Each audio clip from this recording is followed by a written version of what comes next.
Adelante, pastor. Muy bien, gracias Samuel. Bienvenidos y vamos a iniciar un nuevo estudio del texto del Evangelio en el leccionario trienal ciclo C. Estamos este año recorriendo, como veníamos viendo en las semanas anteriores, el Evangelio de Lucas. Seguimos todavía con el capítulo 12, el texto que viene a continuación del domingo anterior. Nos preparamos para el noveno domingo después de Pentecostés con la lectura de Lucas 12, versículos 22 hasta el versículo 35, perdón, 34, la opción básica que hace el leccionario, y como alternativa extiende ese mismo texto hasta el versículo 40. Así que Lucas 12, versículos 22 hasta el 34 o 40. Vamos, antes de ir al texto, a comenzar con un momento de oración. En el nombre del Padre, del Hijo y del Espíritu Santo. Amén. Todopoderoso y misericordioso Dios, es por tu gracia que llegamos a ser tu pueblo para ofrecerte un sacrificio agradable. Permítenos andar por fe y no por vista, por el camino que nos lleva a la vida eterna. Por Jesucristo tu Hijo, nuestro Señor, que vive y reina contigo y con el Espíritu Santo, siempre un solo Dios, por los siglos de los siglos. Amén. Amén.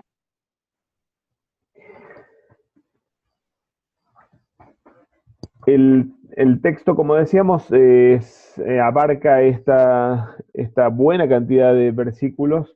eh, Capítulo 12 de Lucas, versículos 22 hasta el 34, y en la alternativa de agregarlo hasta el versículo 40, nuestro texto da continuación y elabora sobre el texto que eh, sobre el que se predicó el domingo anterior, en Lucas 12, 13 al 21, la parábola del rico necio.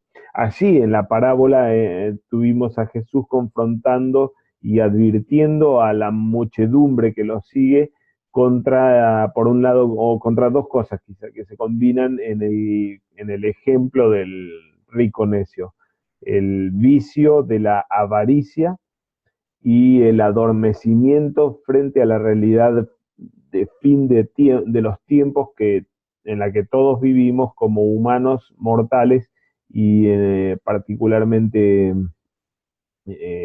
la humanidad vive también delante de Dios en términos de la escatología grande, no solamente personal, es decir, mañana puede ser mi último día aquí en la tierra, sino también la escatología en gran escala en términos del fin del mundo, ¿no es cierto?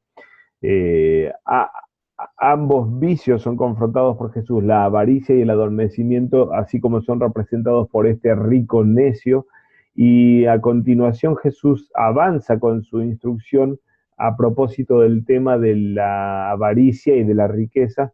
Avanza con una serie de instrucciones sobre la riqueza, sobre las riquezas, y termina ligando estas mismas instrucciones sobre riquezas con este otro tema de la vigilia como contrapartida a ese adormecimiento con respecto a las últimas cosas.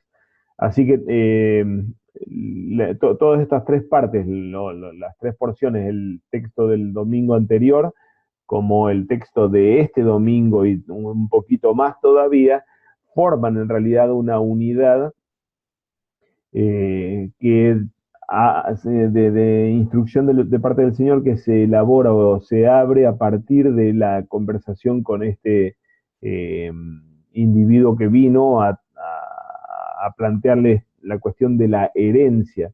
El domingo entonces anterior nos ubicamos en aquel texto inicial, y este domingo tenemos un recorte un tanto particular. La opción A del leccionario, o la opción básica para el leccionario, es decir, lo mínimo que deberíamos leer en la lectura del Evangelio, cubre el siguiente cuadro en la pantalla, este cuadro en azul, versículos 22 hasta el 34, instrucciones concentradas en uno de los dos aspectos que Jesús confrontó en la parábola, el aspecto ligado con las riquezas y con el revertir esa avaricia en otro modo de vida como Jesús va a enseñar ahora. La opción B, o la opción más extendida, avanza hacia ese segundo cuadro anaranjado, tercer cuadro anaranjado, con dos de las tres parábolas sobre la vigilia. Digo, el recorte es un tanto extraño porque deja esa tercera parábola fuera de la consideración. Obviamente sería un texto demasiado extenso quizá y muy complejo también para predicar. De hecho, como vamos a ver ahora, eh, es bastante cosa y bastante complejidad de temas que se abren con la lectura del Evangelio en la versión más extendida para el domingo, si vamos hasta el versículo 40 inclusive, ¿no es cierto? Porque pasamos de instrucciones relacionadas con el tema de la riqueza, como decíamos, a otro tema en torno a las parábolas sobre la vigilia. Ahora, el recorte así, el más extendido, no es inapropiado realmente y me parece casi preferible sí hacer toda la lectura extendida hasta el versículo 40 por el hecho de que el próximo domingo vamos a pasar si mal no recuerdo, al capítulo 13 directamente, así que el tema de la vigilia, que es un tema importante, y que revierte el vicio del adormecimiento denunciado en la parábola del domingo anterior, el tema de la vigilia quedaría pasado de largo si no lo incluimos en este domingo. La propuesta entonces del leccionario es, la propuesta opcional me parece que es igualmente válida y aceptable o buena por el hecho de que tenemos aquí la elaboración de los dos aspectos que ya el domingo anterior tuvimos como denuncia en términos de crítica contra vicios. Ahora Jesús no critica vicios fundamentalmente, sino que exhorta al modo de vida de la iglesia. Adicionalmente, aquí en toda esta gran porción del capítulo 12, tenemos otro elemento que tal vez justifica ese corte en el versículo 40 y no la extensión hasta el versículo 48, que está ligado con el interlocutor al que Jesús le está hablando. En la parábola del domingo anterior habíamos visto cómo Jesús pasa del diálogo inicial con el hombre, con ese cierto hombre de la multitud o de la muchedumbre que viene a plantearle el tema de la herencia, a concentrarse en la muchedumbre, ellos a los que les habla y les cuenta la parábola esta del rico necio y les da todas las advertencias ligadas a la parábola. En nuestro texto vamos a ver cómo Jesús cambia nuevamente de interlocutor o del destinatario de aquellos a quienes les habla, inicialmente, o mejor dicho, en toda la porción pensada para el domingo próximo, dirigida a los discípulos, es decir, a la iglesia toda, ni más ni menos, no muchedumbre que estaba ahí dando vuelta alrededor de Jesús como en la sección anterior y que no necesariamente eran discípulos suyos, ni específicamente los ministros, como va a ser la última de las tres parábolas sobre la vigilia.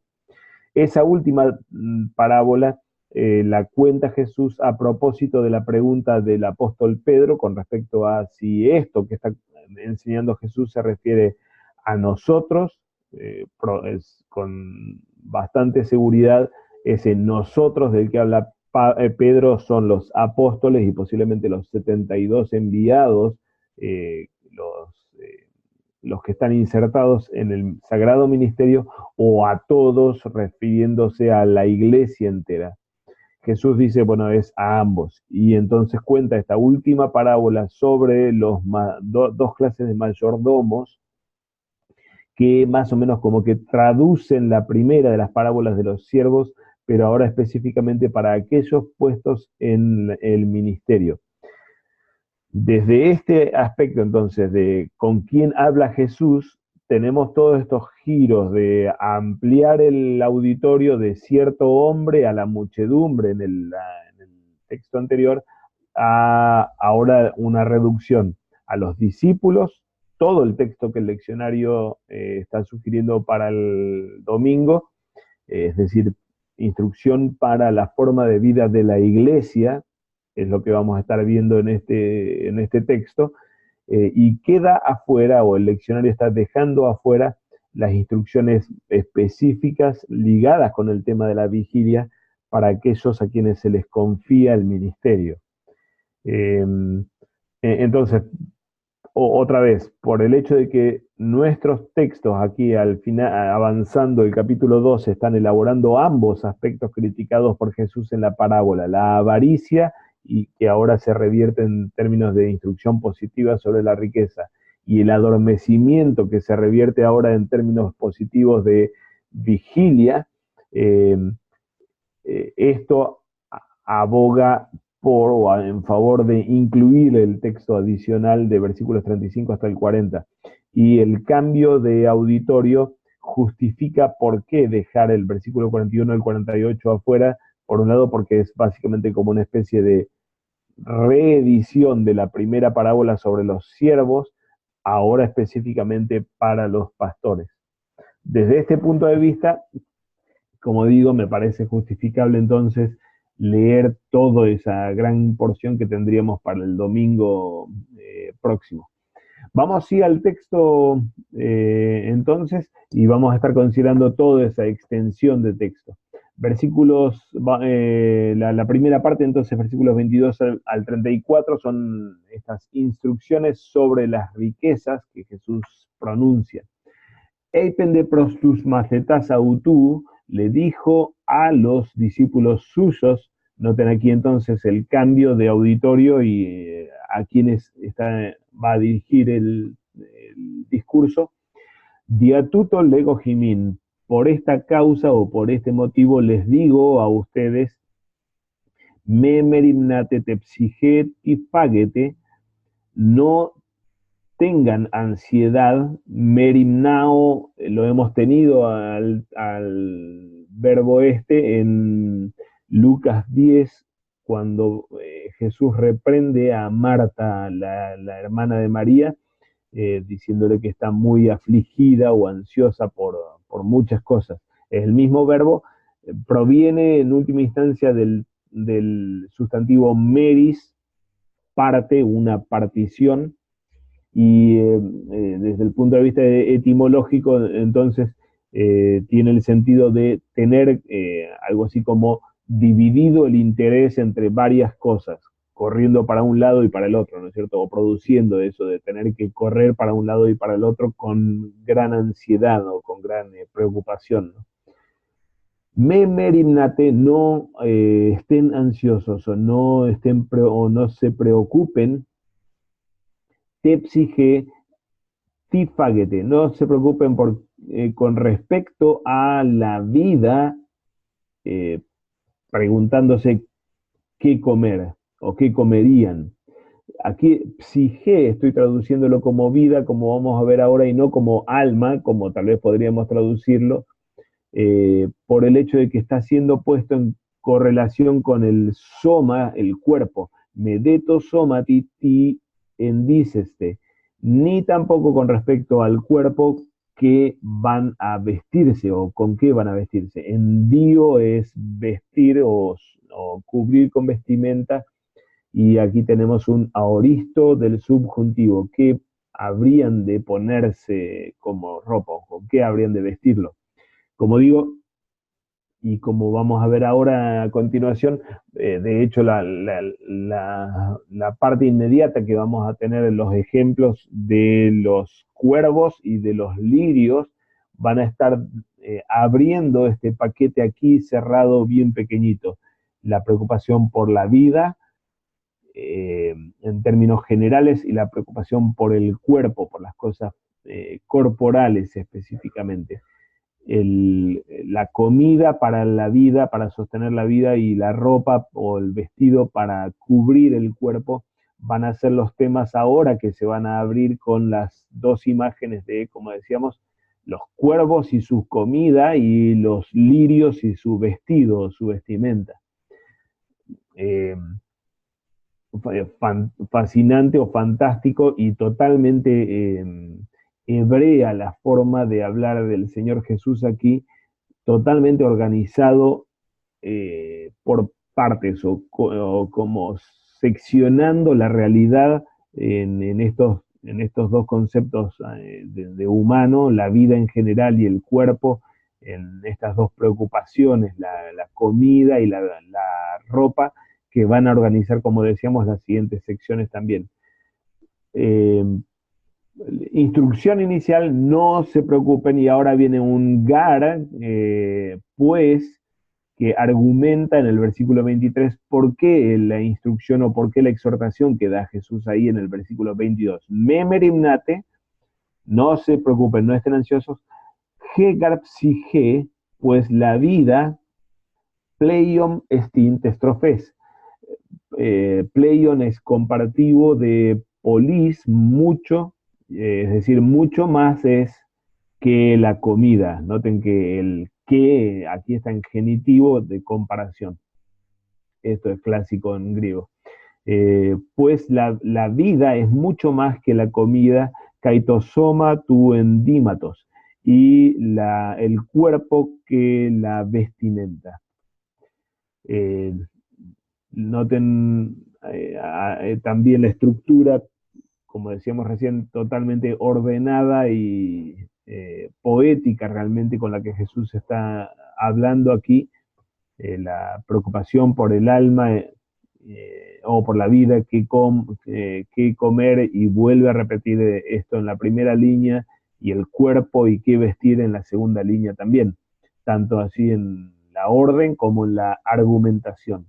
La vida y el cuerpo, lo creado por Dios y lo que nos constituye como criaturas divinas, están por encima de los dones por los que tantas veces nos preocupamos por encima de la misma vida y del mismo cuerpo. Versículo 24 es la primera ilustración que pone Jesús. Nuevamente sigue Jesús hablando como lo hizo en el texto anterior del domingo, del octavo domingo para Pentecostés. Nuevamente habla Jesús aquí como un maestro sapiencial, y el lenguaje que utiliza o las invitaciones que él hace inicialmente son propias de la literatura sapiencial. Catanoésate tus córacas. Catanoeo viene de noeo, obviamente, de pensar. Catanoeo es considerar, y aquí tenemos un imperativo aoristo del verbo catanoeo. Pongan bajo consideración o consideren tus córacas. El córax es un cuervo, el pájaro, un cuervo concretamente. Limbert, bienvenido. ¿Cómo está, hermano? Consideren los cuervos en acusativo, y ahora va a explicar por qué o qué hay que considerar de ellos. Joti uspeirusin udetheritsusin, en que no cosechan, que no siembran, speiro, ni cosechan. Hois ukestin tameion ude apotheke, para los cuales no hay un cuarto para almacenamiento, ni tampoco graneros.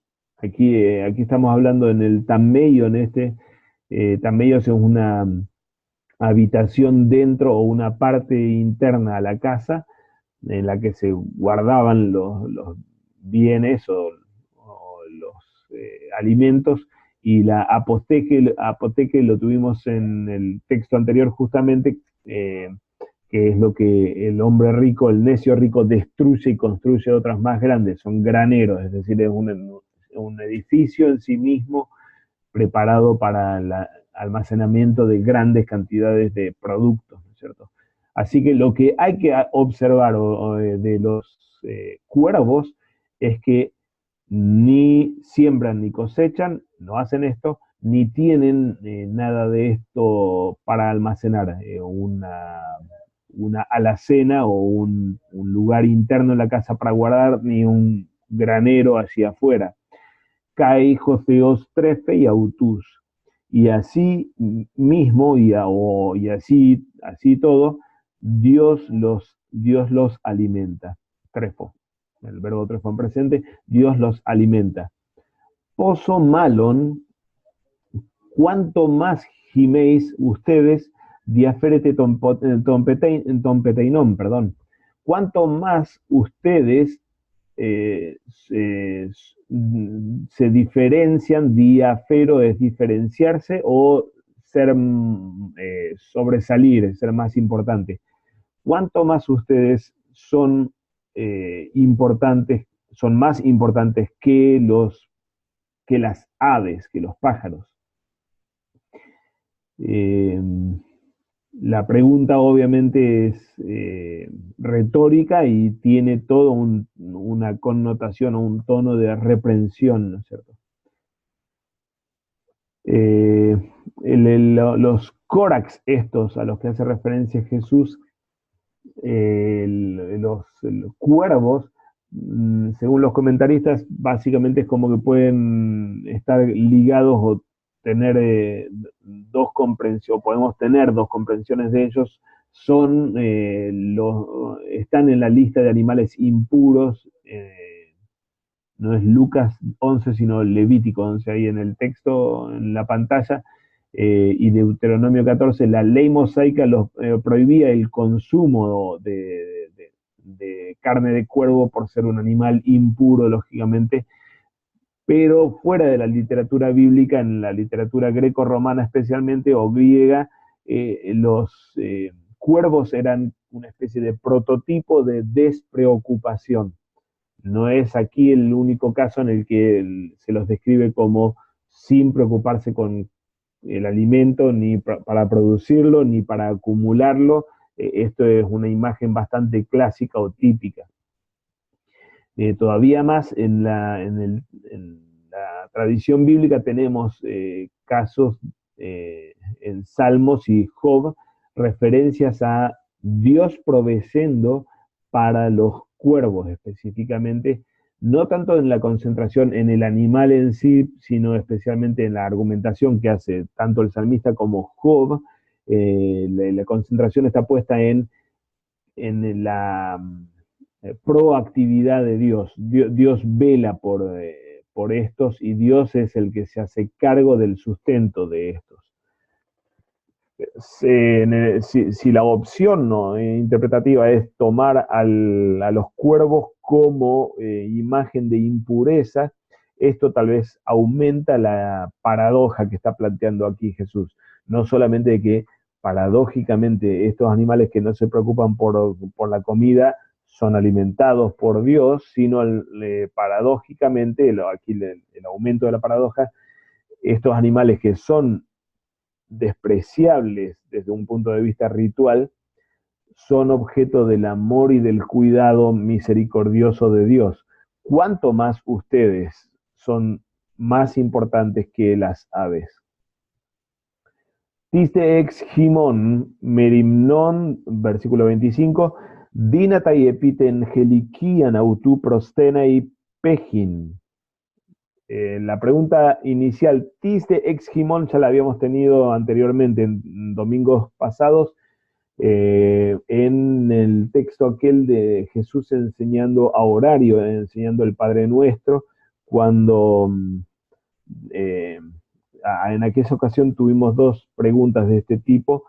La única que recuerdo ahora es aquella que dice, ¿quién de ustedes si tuviera un amigo, este amigo inoportuno que viene a pedir, no haría esto, no le daría esto? Bueno, tanto más Dios lo va a hacer a eso. Es el mismo tipo de pregunta, la misma estructura y, como decíamos en aquel entonces,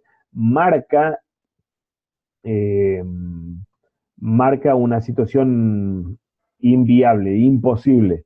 Tiste ex himon, ¿quién de ustedes por la preocupación o estando preocupado, aquí tenemos un participio activo, presente activo, merimnon dinatai, por su preocupación es capaz o podría, puede, epiten helikian autú, sobre su estatura agregar pejin.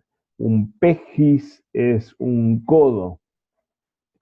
Esta última frase, el epiten helikian autú prostena y pejin, eh, literalmente significa: ¿quién de ustedes, por preocuparse, podría agregar a su altura 46 centímetros, 2?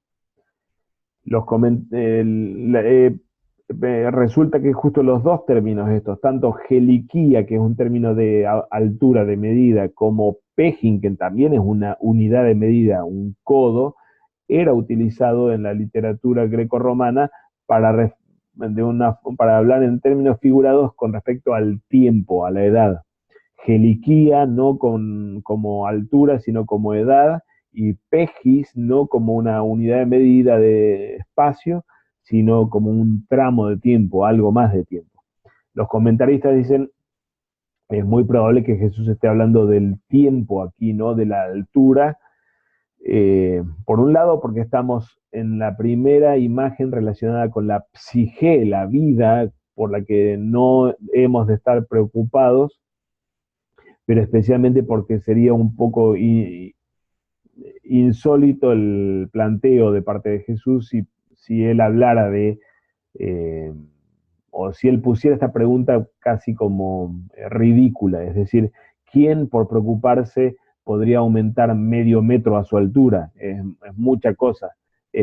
Si se lo toma en términos temporales, el pejis, ese último, puede significar un poco de tiempo, es decir, ¿quién por preocuparse sería capaz de agregarle a su vida un poco de tiempo? Es más posible que se trate entonces de, esa, de ese sentido figurado de geliquía como tiempo o como edad, antigüedad, y el pejis como unidad de tiempo, como un poquito de tiempo.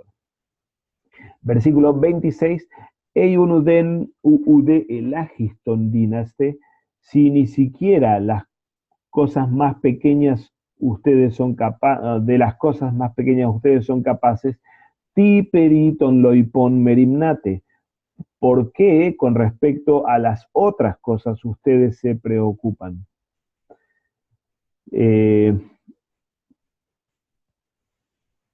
Cierra la primera sección Jesús con esta segunda pregunta. La primera había sido cuánto más ustedes son importantes, y esta última, ¿por qué con respecto a las otras cosas se preocupan? Aquí estamos viendo una y otra vez una forma de argumentación clásica en el judaísmo, especialmente en el rabinismo, que se llamaba de menor a mayor. Se ponía primero un ejemplo pequeño y se decía, bueno, entonces, ¿cuánto más va a suceder eso con algo más grande? ¿No es cierto? Tenemos toda esta sección funcionando con esa lógica de menor a mayor, la comparación entre las aves y nosotros, o entre la vida y la comida, el cuerpo y el vestido, y aquí las cosas pequeñas que son la comida para la subsistencia, con las cosas mayores o las otras cosas por las que nos angustiamos o preocupamos. Versículos 27 a 28 tenemos el segundo ejemplo que pone Jesús para argumentar su instrucción inicial de no preocuparnos por la vida y por el cuerpo, ahora concentrándose en este segundo aspecto del cuerpo y de la vestimenta para el cuerpo, y toma el caso o el ejemplo de tocrinon, el lirio del campo, la plantita, la florcita del campo. Catanoesate, ya tuvimos este verbo antes, consideren tacrina los lirios posauxanei, cómo crecen. Ucopia udenethei, no trabajan, copiao es trabajar en forma esforzada, y neto es hilar, eh, producir ovillos de hilo, ¿no es cierto? Los lirios del campo no trabajan o no se esfuerzan con el trabajo, ni tampoco hilan, preparan toda su vestimenta. Lego de Jimin ude Salomón en pase te doxe autú perie vale tojos gentuton. Pero les digo a ustedes que ni siquiera Salomón en toda la gloria suya, en todo el esplendor suyo, perie vale, todo esto es aoristo de perivalo. Perivalo es literalmente tirar alrededor de, pero se utiliza para la vestimenta o para envolverse en la vestimenta. Así que ni siquiera Salomón en toda su esplendor se vistió como uno de estos, de los lirios. Eide en agro ton horton onta semeron kai aurion eis clivanon balomenon, Joseos jutos anfietsei, poso malongimas oligopistoi. Pero si salto al cuarto reglón aquí. Pero si Dios así los viste, ¿cuánto más a ustedes, oligos pistos es gente de poca fe, oligos es poco y pistis fe, ¿cuánto más a ustedes, hombres de poca fe o incrédulos? Me salté estos dos reglones para que sea más comprensible la traducción inicialmente. Así que el versículo 28 está planteando este caso.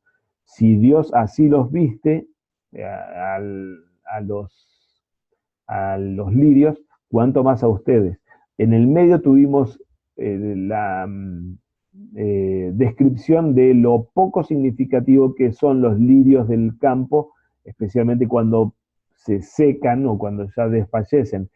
En agro ton horton onta semeron, en el campo el pasto está hoy, caiaurion, y mañana eisclibanon balómenon, y mañana al horno es arrojado para alimentar el fuego, ¿no es cierto?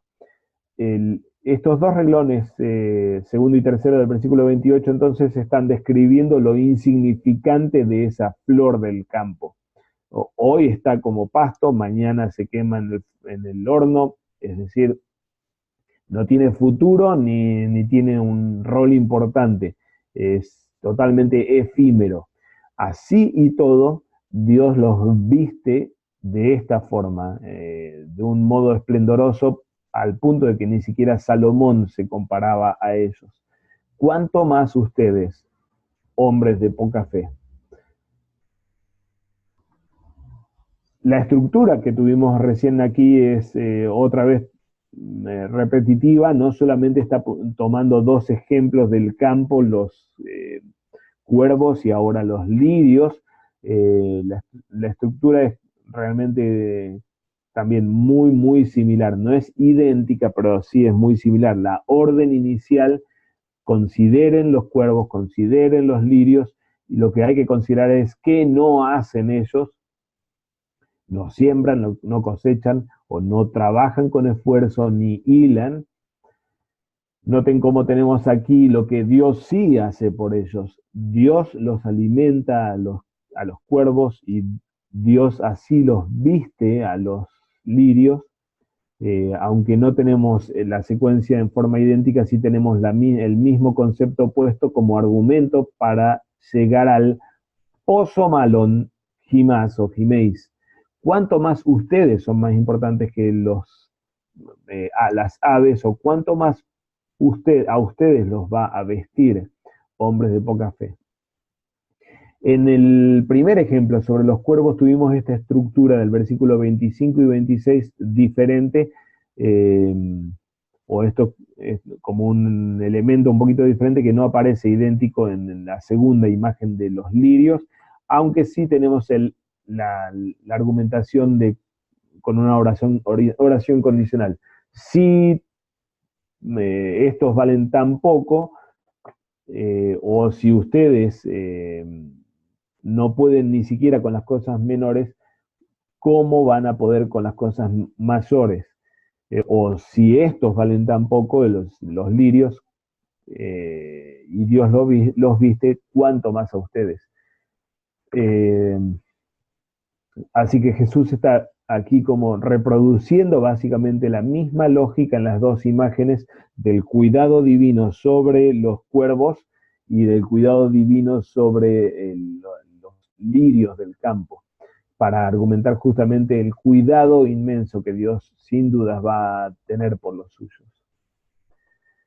Versículo 29, y hacemos esta parte, o no, un poquito más, y después, si hay preguntas, abrimos. Kai Jimeis, también ustedes, meteite fagete, kai tipiete, kai me meteoritzeste. También ustedes, también como quién, también como los cuervos y como los lirios. No busquen qué comer ni qué beber. Estío, aquí tenemos aoristo del subjuntivo, qué habrían de comer, qué habrían de beber, ni tampoco meteoritzeste. Meteorizomai, el verbo meteorizomai, de ahí viene los meteoros, o la meteorología también, pero literalmente significa, o proviene del verbo aireo, levantar. Y por esa etimología, la Vulgata traduce, sin en realidad antecedentes en la literatura griega, la Vulgata traduce como exaltarse, y Lutero también lo interpreta de esta forma por trabajar influido por la Vulgata. Entonces lo que la Vulgata y Lutero entienden, o la Edad Media tardía lee aquí, es: no busquen qué comer ni beber, ni se exalten, no busquen vanagloriarse como si fuera un meteoro. Esta interpretación sí tal vez reproduce las dos imágenes de preocupación por la comida, conectado con la imagen de los cuervos, con la preocupación por la vestimenta gloriosa o esplendorosa como Salomón, ligada con la imagen de los lirios. Entonces el segundo mandato, la segunda prohibición, no se exalten, estaría ligado con la banalidad del aspecto físico y de la apariencia. De todos modos, no existe este uso de exaltarse del verbo meteorizomai en griego, en la literatura griega, sino que tiene el sentido de, siempre en el resto de la literatura, de angustiarse. Y esa raíz en el verbo aireo, el ser levantado, es justamente el origen etimológico para este significado de angustiarse, como estar siendo revoleado por el aire en inestabilidad por aquello que lo preocupa a uno, ¿no? Entonces ese segundo mandato de Jesús no sería censura a la banalidad o al lujo, sino nuevamente un sinónimo del merimnao, de la ansiedad o preocupación que fue la instrucción inicial. No se preocupen por qué van a comer y beber. Aquí nuevamente el meteoritzeste, entonces debería traducirse de esa forma. Los comentaristas prefieren esta opción por el sentido del verbo normal en griego, ¿no? Tauta garpantata etne tu cosmo epitzetusin, porque todas estas cosas las naciones del mundo rebuscan o buscan, están persiguiendo, Gimón de eh, Jopater oiden joti tuton. Eh, pero de ustedes, el Padre, noten la posición enfática del Gimón, que está siendo obviamente puesta en contraste con Taetne tu cosmu, las naciones del mundo, pero ustedes no son de las naciones del mundo, pero no somos nosotros, no son el Gimón, noten que está en genitivo y no en nominativo como Jopater, no somos nosotros el Gimón, el sujeto de la acción de estar sabiendo qué cosas estamos necesitando, sino que es el Padre el sujeto de la acción. El Padre de ustedes sabe que tienen necesidad de estas cosas. Así que el contraste con Taetne, que son los mundanos que están preocupados por, no solamente está puesto con el nosotros, que no tenemos que estar preocupados por estas cosas, sino también el Padre está puesto en contraste con las naciones.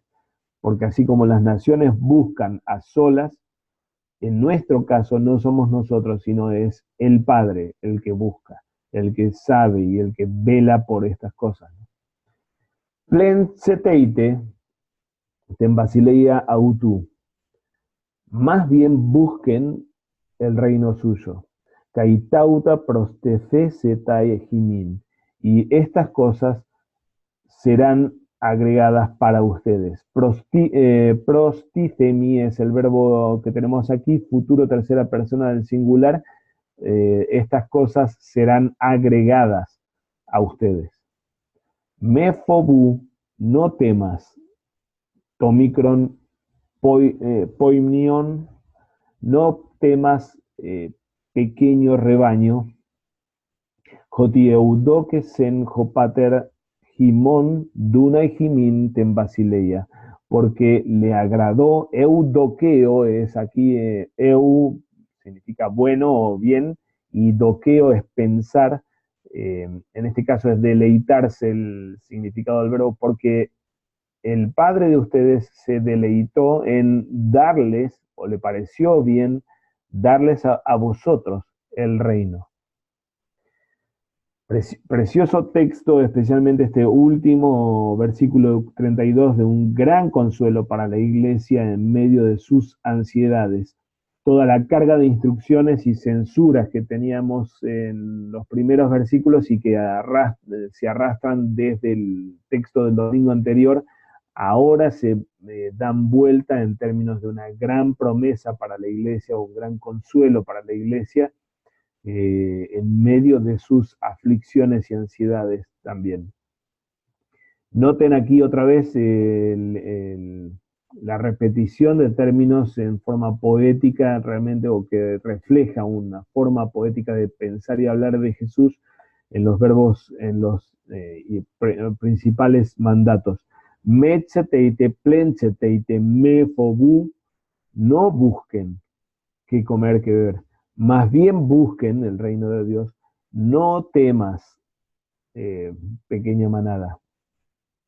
El no busquen está ligado entonces o conectado con el caime, meteorite, del que hablamos anteriormente, y al mismo tiempo, en términos del léxico, noten cómo tenemos entonces el verbo cheteo, buscar, repetido 3 veces. El no buscar comida, estas cosas son las que rebuscan los mundanos, pero ustedes sí busquen el reino de Dios. Cheteo, epi, cheteo, cheteo nuevamente. También ya hemos hablado del contraste aquí que tenemos entre las naciones del mundo y los vosotros, y el Padre de vosotros, que es repetido 2 veces allí, cuando todavía está exhortando a no actuar como gente del mundo, y aquí en la promesa final, cuando habla del Padre de ustedes que se deleitó en darles a ustedes el reino.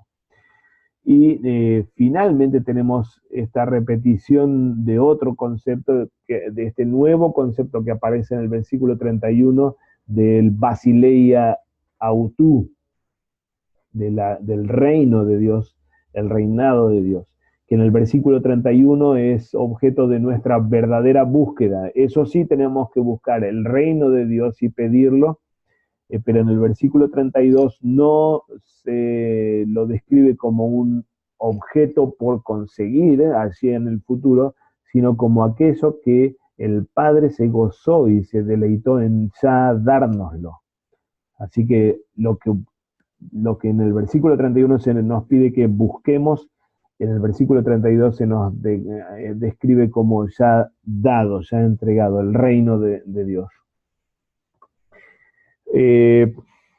Dos últimos comentarios importantes, como notábamos recién, aquí tenemos un giro grande en el tipo de discurso de la exhortación, y la exhortación de tipo sapiencial, ahora con el lenguaje del reino de Dios, de la búsqueda o espera por el reino de Dios y de la entrega del reino de Dios. Jesús pasa de ser un maestro sapiencial al estilo Salomón a ser un profeta, y profeta escatológico, profeta por encima de Juan el Bautista, pero por la línea de Juan el Bautista mismo. ¿Por qué digo esto?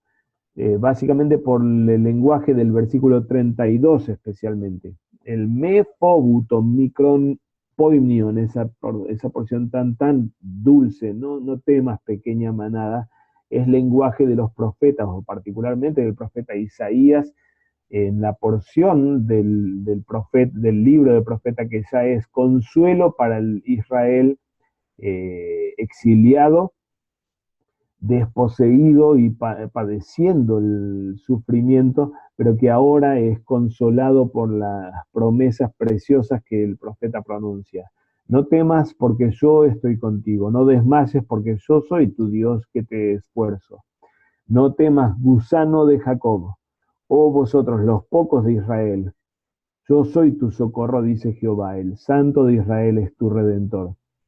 No tenemos la imagen allí en el capítulo 41 de ovejitas, sí la habíamos tenido en el capítulo 40 de Isaías. Acá tenemos esta imagen tanto más fuerte, quizá la de gusano de Jacob, para hablar acerca de lo pequeño, de lo insignificante y de lo despreciable que es el Israel en el exilio y en el padecimiento.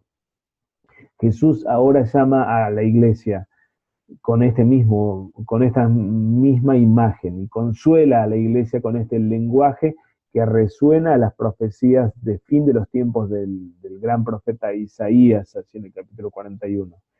Pero todavía más la última parte del versículo 32, con esta imagen del Padre dando el reino al pueblo de Dios. Lo que está sucediendo aquí, noten el tiempo verbal aoristo, es decir, tiempo pasado, al Padre ya le agradó darles a ustedes el reino. Esta imagen de Dios dando el reino a la iglesia es definitivamente cumplimiento de otra gran profecía, en este caso en el libro de Daniel. Daniel capítulo 7 tiene esta imagen de las cuatro bestias, que son los grandes reinos o imperios que aplastaban a la humanidad y a Israel en particular, y la aparición del Hijo de Hombre que recibe el reinado, y de los santos que reciben el reinado y que van a gobernar, a reinar. Dice así una partecita nomás de la profecía: miraba yo en la visión de la noche, y he aquí con las nubes del cielo venía uno como un hijo de hombre, que vino hasta el anciano de días, y le hicieron acercarse delante de él. Y le fue dado dominio, gloria y reino, para que todos los pueblos, naciones y lenguas le sirvieran. Su dominio es dominio eterno, que nunca pasará, y su reino uno que no será destruido. Estas cuatro grandes bestias son cuatro reyes que se levantarán en la tierra.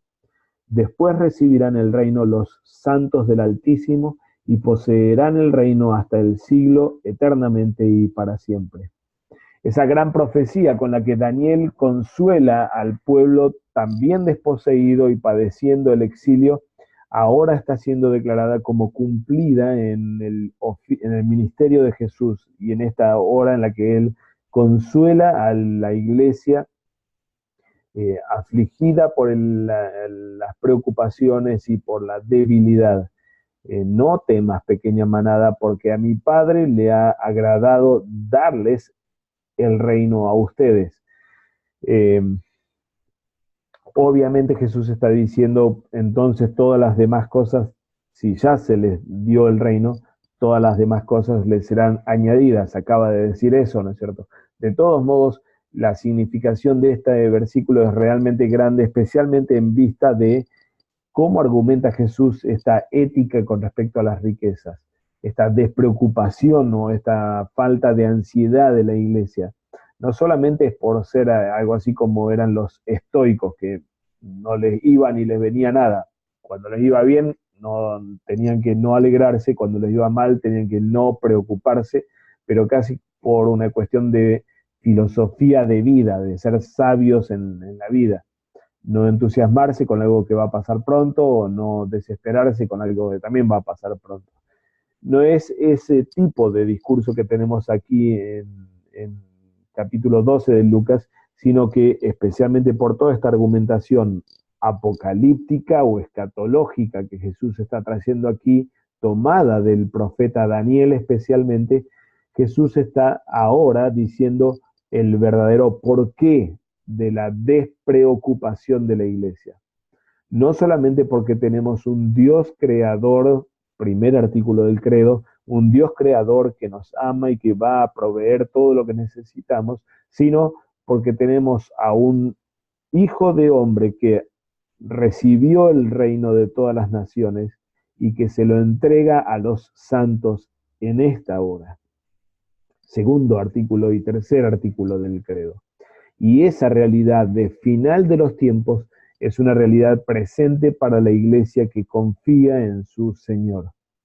Así que, como digo, no es una especie de sabiduría eh, estoica la que Jesús está planteando aquí, sino que es la ética del reino o la ética con respecto a las riquezas por causa de la realidad de salvación en la que fuimos insertados y el hecho que el reino tan esperado ya ha sido dado a la iglesia. Tal vez para respirar un poco yo y no hablar solamente yo, podemos abrir a preguntas o conversación sobre toda esta primera parte. Todavía faltan algunos versículos para traducir.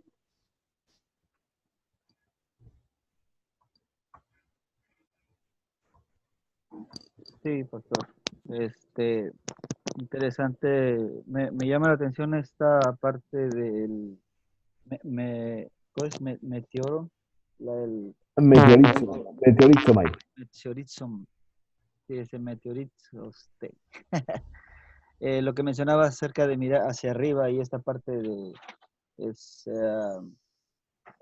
hoy en día, bueno, podríamos pensar en esta inquietud o esta buscar desesperadamente en la antropología, la cual, como también coloca Stalky en su libro acerca de la fórmula de concordia, que por naturaleza somos religiosos, lo mismo que decir que también por naturaleza somos sinergistas. El hecho de que buscamos desesperadamente ese ser trascendente o inmanente en el cual tenemos esta necesidad. Hoy en día pensar en este término de meteoriceste es, me recuerda la astrología, me recuerda Uh-huh. el ser humano buscando o queriendo solucionar sus dilemas eh, para su tranquilidad en el zodiaco, en la astronomía, buscando el futuro, qué me depara el futuro a mí por esa desesperación, ¿no? Que tiene, me irá bien en la vida, me irá bien con mis hijos, en mi trabajo, por qué estoy pasando esto, y buscan en estos seres, ¿no? Estos medios en desesperación, por esta cuestión del afán y la ansiedad del ser humano, buscando en el mundo, por este término que también traía de naciones, que dice las gentes, pero el griego habla de las naciones, que no son las naciones o de la nación del reino de Dios, que tiene su nación en Cristo, ¿no? Esto que también va a traer Génesis con Isaac, ¿no? Entonces, es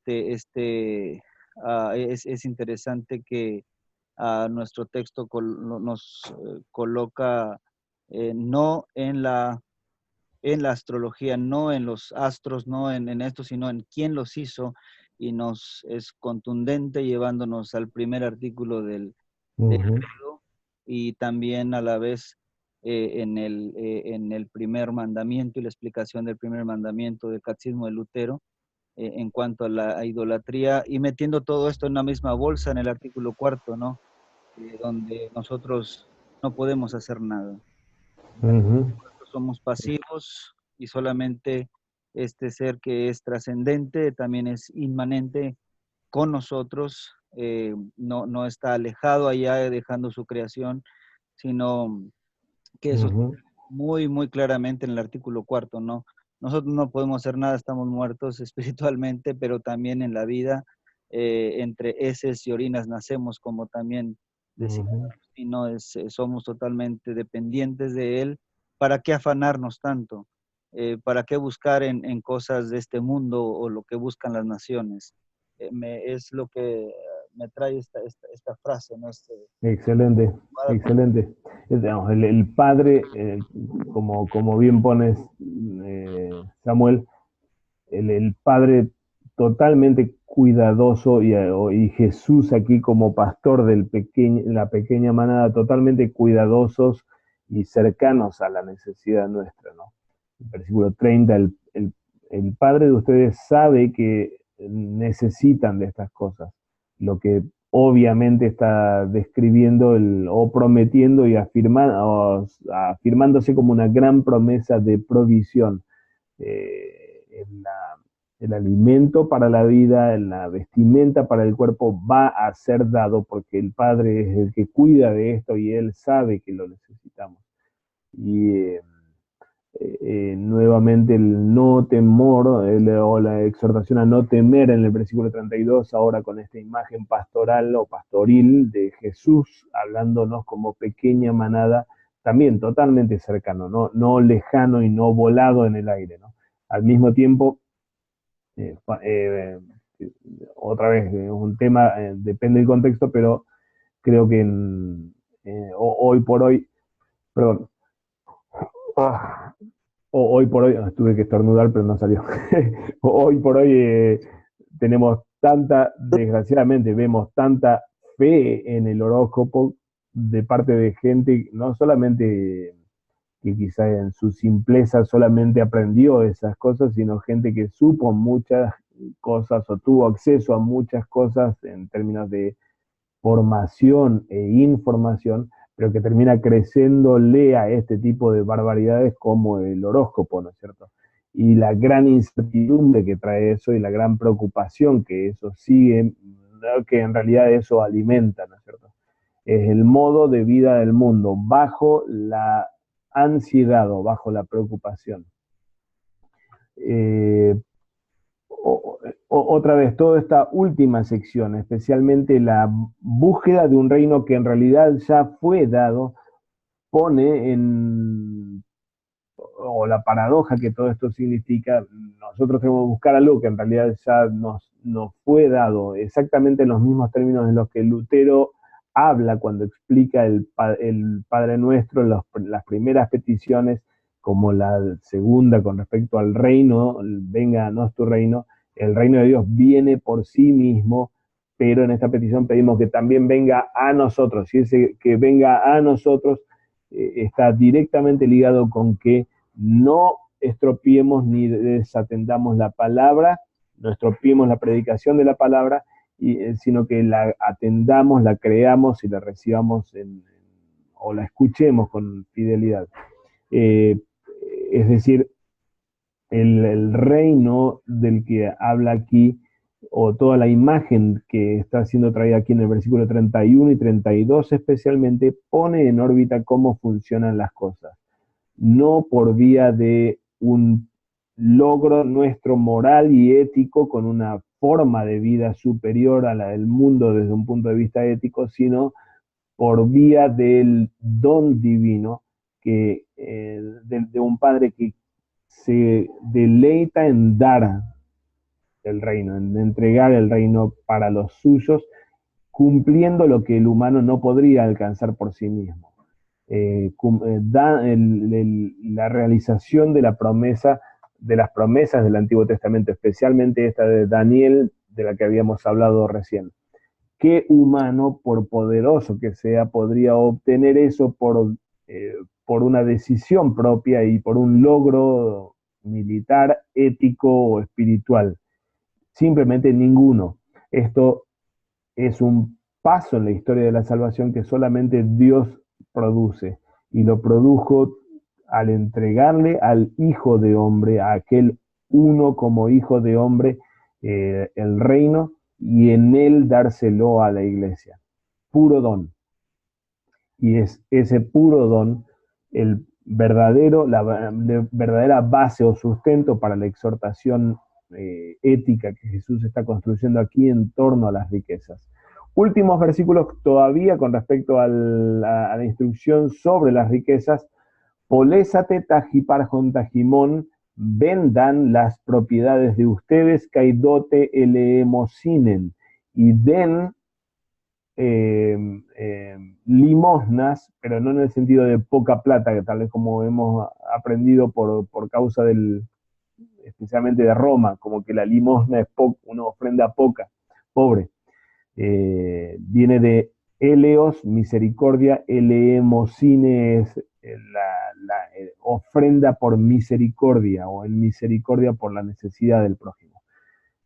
Primer mandato con el que concluye toda esta sección Jesús es el uso de las propiedades y de la riqueza en beneficio del prójimo y por la necesidad del prójimo, en misericordia por el prójimo.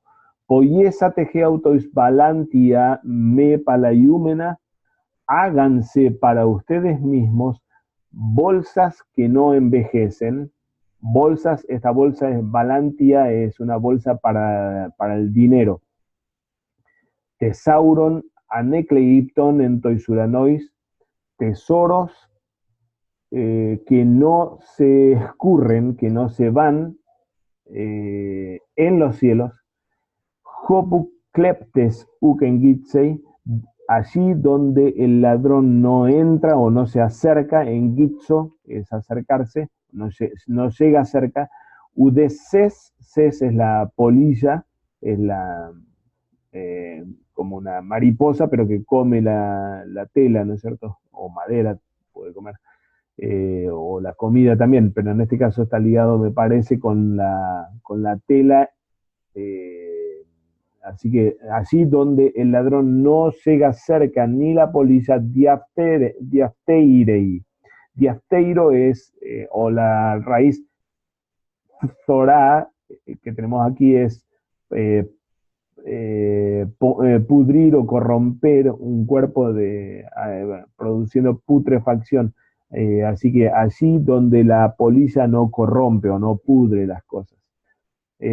Los comentaristas toman esta última frase otra vez en términos de vestimenta lujosa o lo que está temido, siendo objeto de temor es que entre polillas que coman la ropa lujosa.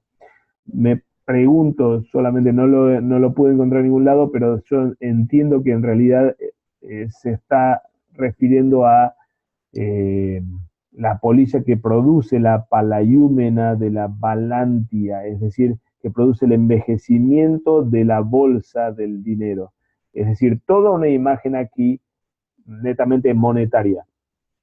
Háganse bolsas que no envejecen, tesoros que no se les escapan, no se les escurren, poniéndolos en el cielo, allí donde el ladrón no entra, ni la polilla corrompe o donde la polilla no carcome el recipiente en el que se guarda el tesoro, ¿no? Versículo 34, perdón. Jopu garestin Josesauros Gimón, pues allí donde está el tesoro de ustedes, Ekei, allí, Kai, allí también el corazón de ustedes estará. Gran frase máxima de parte del Señor Jesús con la que termina toda esta sección de instrucción a las riquezas, poniendo básicamente las alternativas en términos religiosos o de Dios, de divinización. Donde está el tesoro está el corazón, lo que significa o lo que es con ninguna dificultad se traduce en términos de, en los términos en los que Lutero describe o habla en el Catecismo Mayor al hablar del primer mandamiento. Allí donde está puesta la confianza está tu Dios. Es precisamente de esto de lo que está hablando el Señor Jesús también aquí. No solamente con respecto a si vamos a querer o no querer las riquezas, sino primordialmente si vamos a transformarlas en la base de nuestra confianza como Dios, que la podemos llegar a ser, o cambiar esta base de confianza poniéndola donde Él acaba de indicar, en el cumplimiento de las promesas de salvación que abrió Cristo en nuestro favor.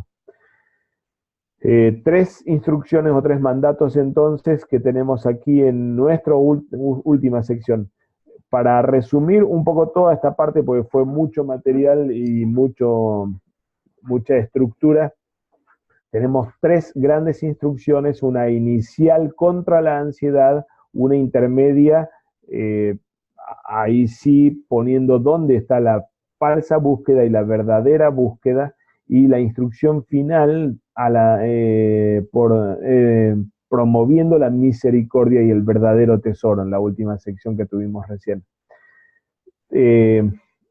Viniendo desde la parábola del rico necio, entonces pasamos justamente de aquel rico necio que todos tenemos adentro, en nuestro viejo hombre, también ansiosos por las cosas materiales y por hacer o lograr la subsistencia por mano propia.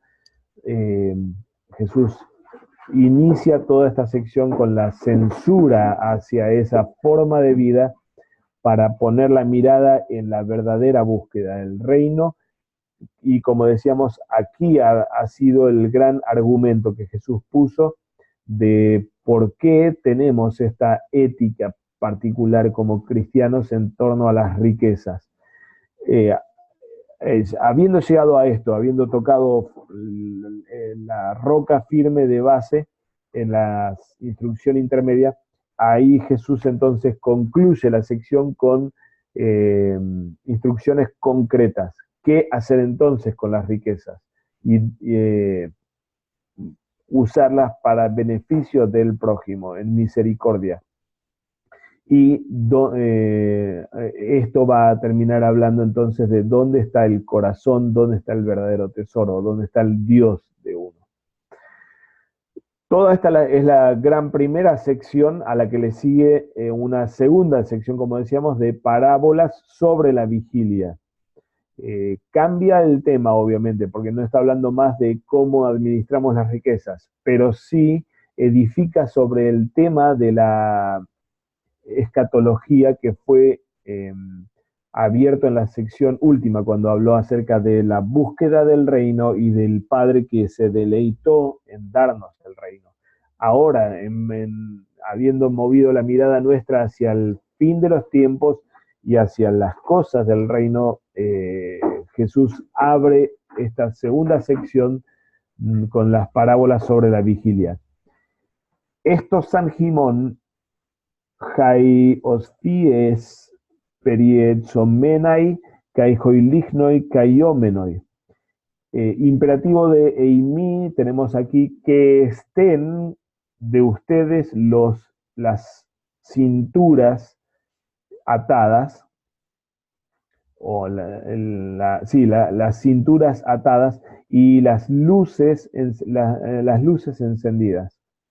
La imagen que tenemos aquí de las cinturas atadas, periezonimi, es el verbo que tenemos aquí. Periezonimi es poner un cinturón en torno a la osfis, la cintura, que es la parte encima de la cadera. El,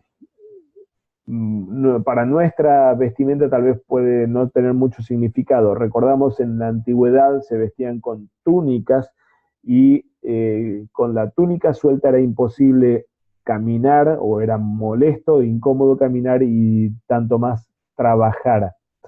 De modo que ajustarse el cinturón o ponerse el cinturón a la cintura era señal de disposición para partir, para caminar, así como también para obedecer un mandato como obrero, como siervo. Es lo que Jesús estaba planteando aquí, exactamente en una cita, o mejor dicho, en una cita literal del texto de Éxodo capítulo 12, las instrucciones de Yahvé para el pueblo de Israel antes de la salida, o para cómo celebrar cómo comer la Pascua. Debían comer la Pascua con los cinturones puestos, es decir, listos para salir en camino, o listos para obedecer el mandato de ir tras la voz del Señor que los llamaba a salir de la tierra de esclavitud. Jesús acá renueva el mismo mandato en términos escatológicos. Estén las cinturas de ustedes ajustadas y las luces de ustedes prendidas o encendidas.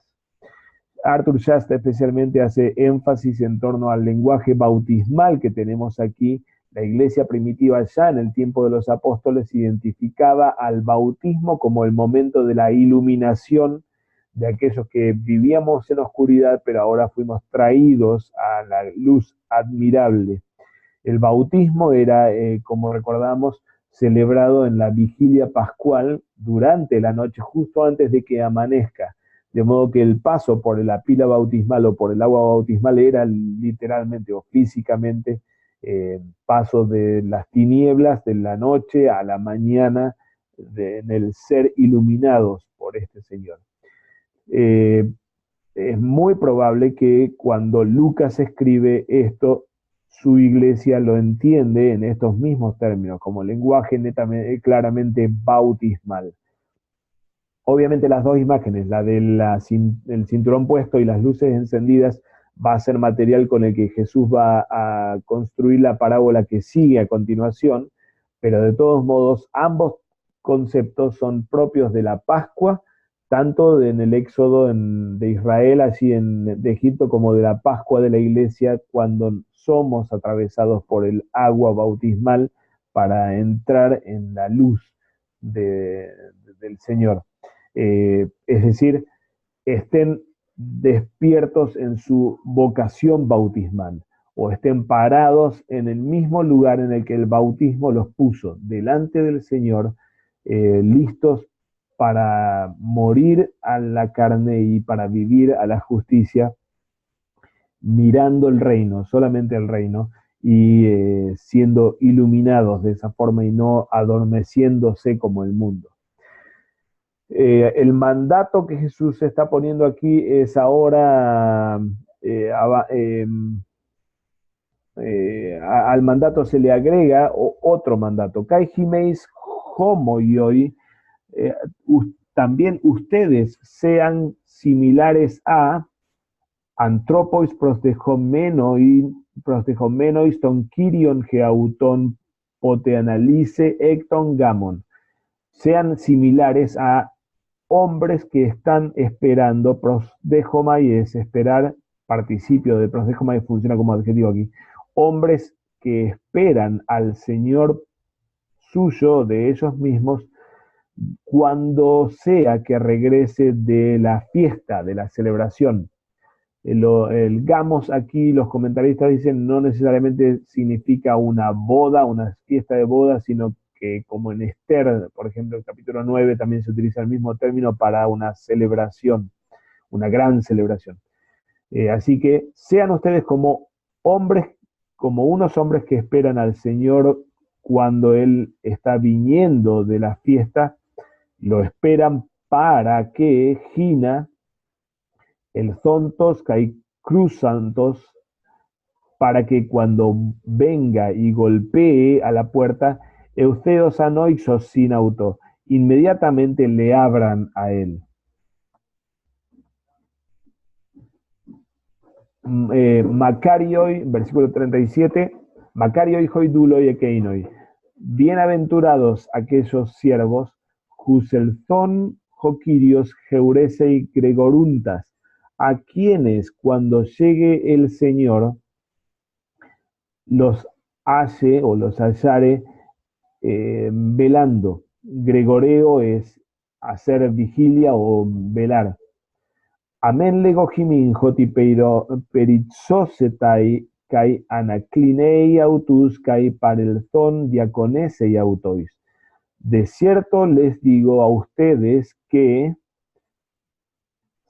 él se pondrá el cinturón en la cintura, o él se pondrá el cinturón y los recostará a ellos, a los siervos, y presentándose les servirá a ellos. La imagen es fascinante realmente, la imagen que está poniendo aquí Jesús, el Señor que vino y que está esperando que sus siervos le sirvan o actúen como corresponde, así como lo pone en el versículo 36, tiene siervos en su casa para que le abran la puerta cuando él llega y él espera que cumplan con esta función, pero cuando él viene y encuentra a estos que están velando, él mismo se pone la ropa de esclavo, él los recuesta a ellos en la mesa para servirles y él se presenta como diácono, como siervo para darles la comida, para él servirles el banquete.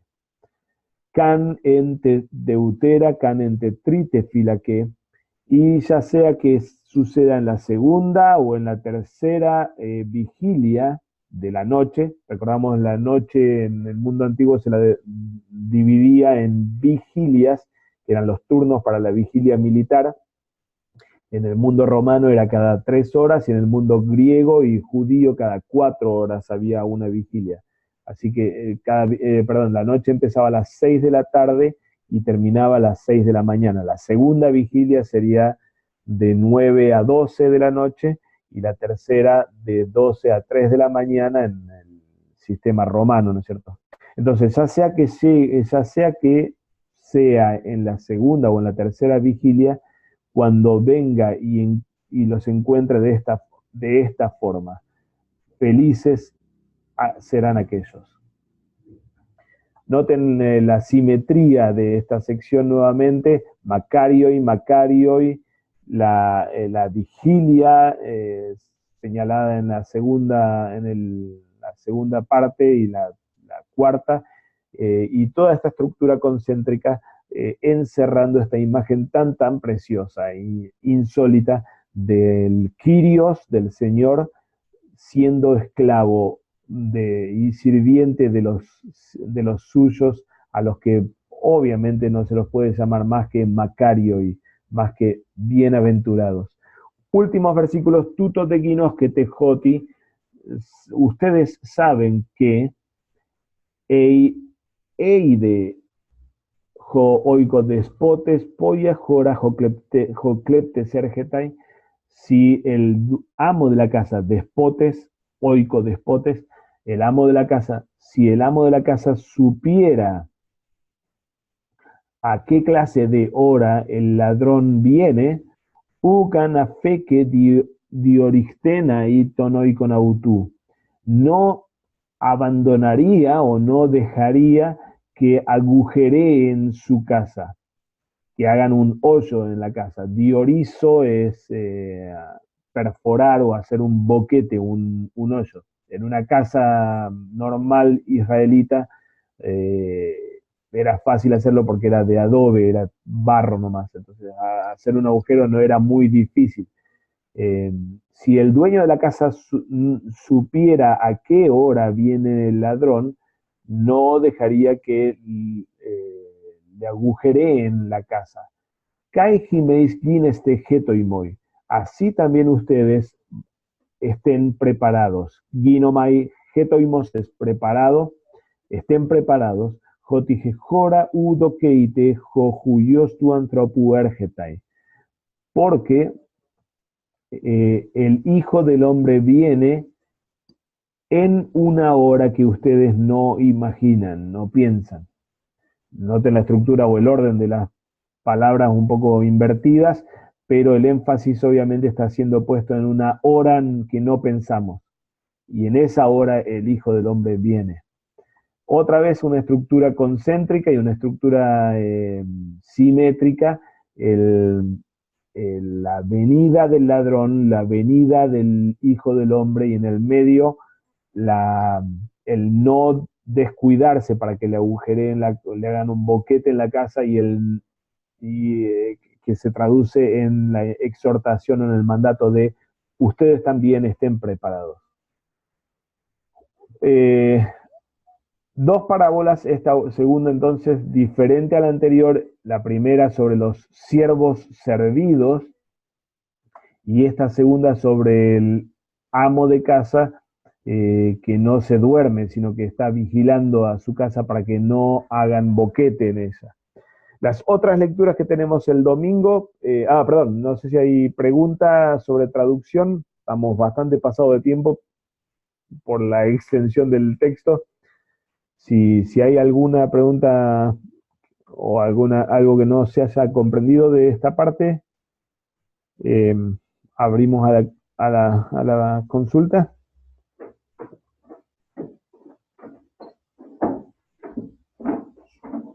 Si no avanzamos entonces, solo considerando qué lecturas tenemos, el Génesis 15 va a ser la lectura del Antiguo Testamento, el pacto de Dios con Abraham, que termina con la gran afirmación de que la fe con la que cree Abraham le es contada por justicia.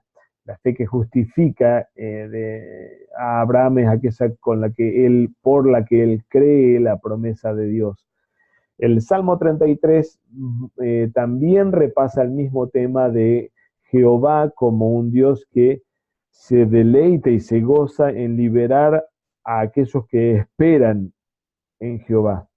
Y Hebreos 11, nada menos que Hebreos 11, la epístola para el domingo, texto clásico, locus classicus para la fe que justifica. Sin fe es imposible agradar. Y el inicio de la sección en la que el autor de la carta a los Hebreos nos habla acerca de la nube de testigos o de ejemplos de fe que contamos en nuestro pasado. Grandes textos de fe y que nos llevan a tematizar la predicación del domingo en torno al concepto de la fe y de la fe que justifica, de la vida de fe y de la experiencia de fe de la iglesia. Nada extraño ni nada antinatural para nuestro texto del Evangelio, que justamente nos atraviesa o es atravesado por la descripción múltiple de la fe de la iglesia. Una fe no ansiosa ni temerosa, sino que confía en el cuidado divino, artículo primero del credo, pero especialmente que está confiada en la realidad escatológica que fue abierta en Cristo para nosotros, artículos segundo y tercero del credo. Ese es el gran reposo de nuestra fe, que nos permite ahora, a cambio de, en vez de estar ansiosos y temerosos por nosotros, ser generosos y misericordiosos. Y esta es una fe que abraza al Dios correcto. En los términos del Catecismo Mayor, es la fe correcta, es la fe justa, la fe apropiada, porque tiene al Dios correcto o al Dios verdadero. De toda esta visión de esta relación, de la fe con la riqueza y con las propiedades materiales, ahora, como decíamos, el Evangelio nos mueve hacia otro tema, hacia la cuestión de la vigilia por la segunda venida del Señor, que sigue teniendo como eje la misma fe. Una fe que sí tiene un ansia no ansiosa por qué comer ni beber, pero sí tiene el ansia pascual de estar ceñidos los lomos o con la cintura ajustada para ir corriendo hacia el encuentro del Señor que viene y para servirle al Señor que viene. Fe que no debe adormecerse. Guines tejeto y moi, estén preparados, como termina la segunda de las parábolas. Ambas parábolas ahora mirando hacia la segunda venida, pero que otra vez hablan acerca de las distintas facetas de la fe que justifica a la iglesia y por la que la iglesia vive. Nos relacionamos con la riqueza material y con este mundo de la forma en la que la primera sección lo describe, porque nos relacionamos con el Dios que se hizo nuestro en Cristo y que viene de nuevo. Así que es como un abanico que se está abriendo en torno a distintos aspectos de la fe y que caracterizan a la fe que justifica. No vamos a detenernos aquí, pero lo dejo en el PowerPoint, así como Lutero, nuestro texto es citado una única vez en forma indirecta en el Catecismo Mayor en la segunda petición, venga a nosotros el reino. Pero en sí no tenemos un tratamiento grande de Lucas 12. Sí, como Samuel había indicado anteriormente y también yo recordaba, Catecismo Mayor, primer artículo, es un gran texto para ser traído el domingo y en la elaboración del sermón también considerado. Otro tema de la fe es que entra en nuestro texto es la doble relación que Lutero y la teología luterana le dan a la fe y las obras.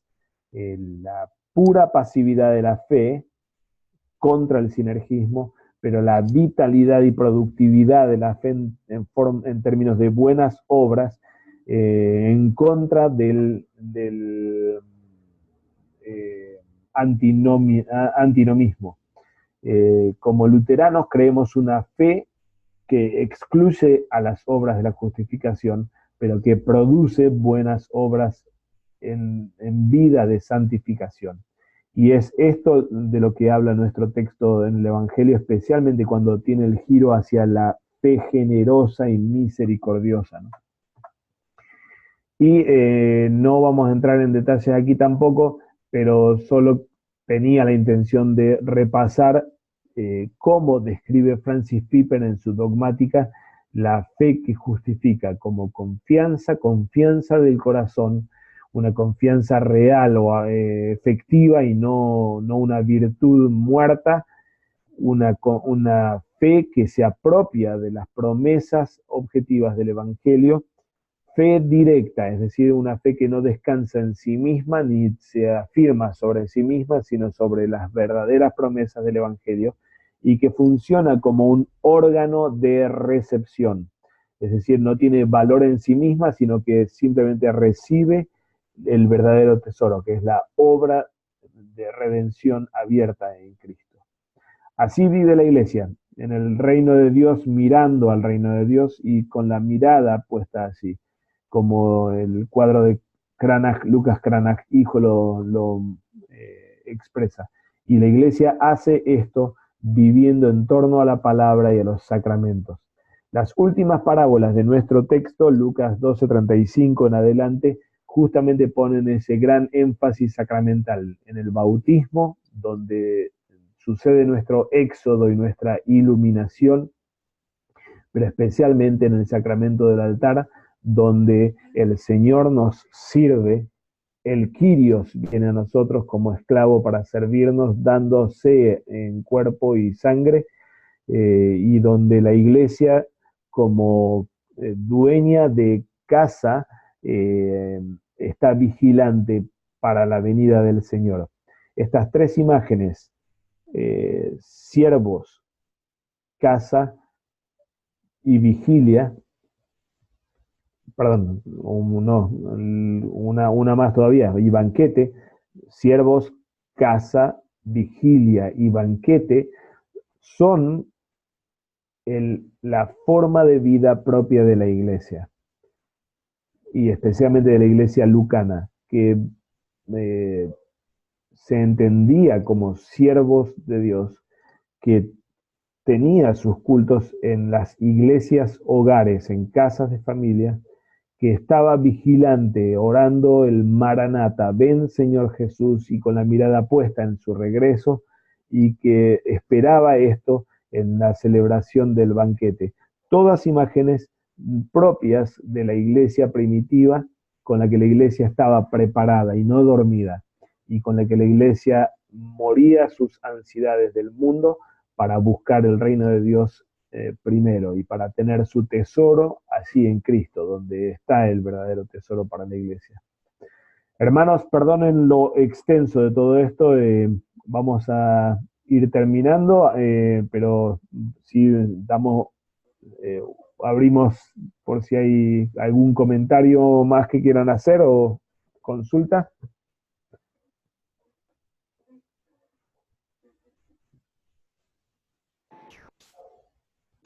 Parece que no. Muy bien. Vamos a terminar entonces orando juntos el Padre Nuestro. Padre nuestro que estás en los cielos, santificado sea tu nombre. Vénganos tu reino, hágase tu voluntad así en la tierra como en el cielo. El pan nuestro de cada día, dánoslo hoy y perdónanos nuestras deudas, así como nosotros perdonamos a nuestros deudores. Y no nos dejes caer en la tentación, mas líbranos del mal, porque tuyo es el reino, el poder y la gloria, por los siglos de los siglos. Amén.